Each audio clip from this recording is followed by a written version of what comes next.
All right, exercise number 11. We're switching from a drill to a very difficult exercise.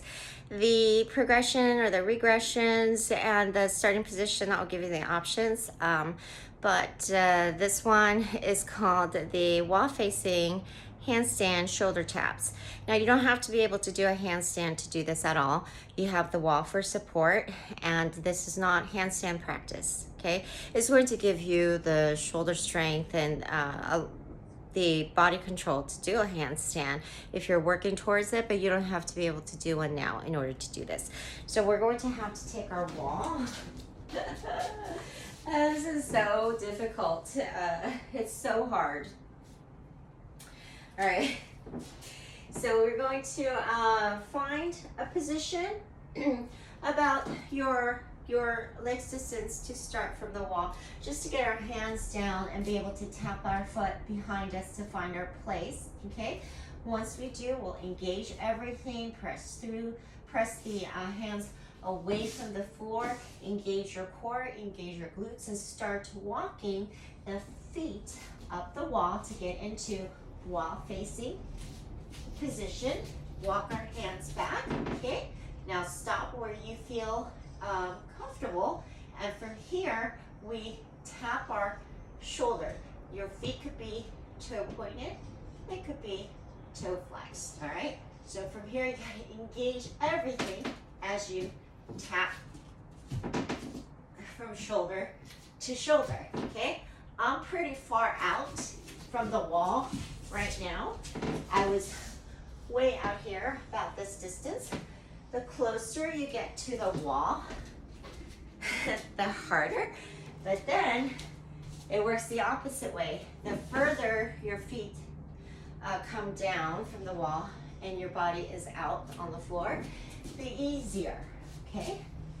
So you could be maybe way out here and still practice it. And you're trying not to roll, not to do this thing, which I have a really hard time doing.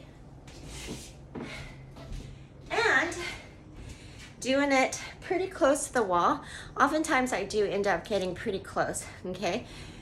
It is super scary for me in that position, which is exactly why I love it.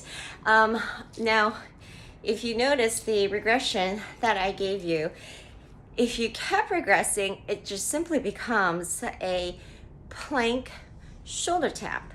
So if you really want to practice and work your way up to be able to do the wall facing handstand taps, then you just want to stay here with the plank shoulder taps, which are also fairly difficult, also one of my favorites.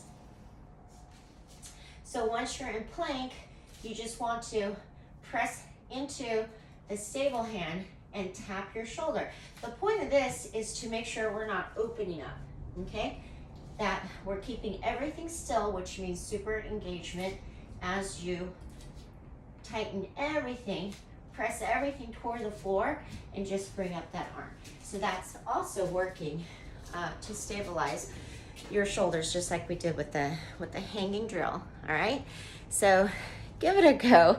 I know it's a difficult one, but don't let difficulty and don't let the fear stop you. Okay, what will stop you will actually be some sort of restriction or limitation that you have currently, which is why then we regress so that we could progress. And has nothing to do with, you're not everyone has the ability to jump in and do the most difficult without trying. So all I'm saying is try with whatever level that you're at, and honestly, it's not going to take you too long to at least get up partway to the wall and start working on your shoulder taps using the wall and getting off the floor, okay? Or to mix it up. I mean, all of these modifications, they all have their little tweaky benefits, and that the other modification doesn't, even though it's relatively the same exercise. So you're just going to find the benefits for yourself in every stage in every level, and you could mix it up. You could keep going back and forth. You could include multiple modifications of the same exercise, just like with the assisted pistol squats. Even though it's an assist a level of exercise, it had its very own benefits that you don't get from an unassisted. So same thing here, whether you're doing a shoulder tap plank or whether you're getting nose to the wall, you're going to still get benefits and slightly different benefits. So do it all. All right, give it a go.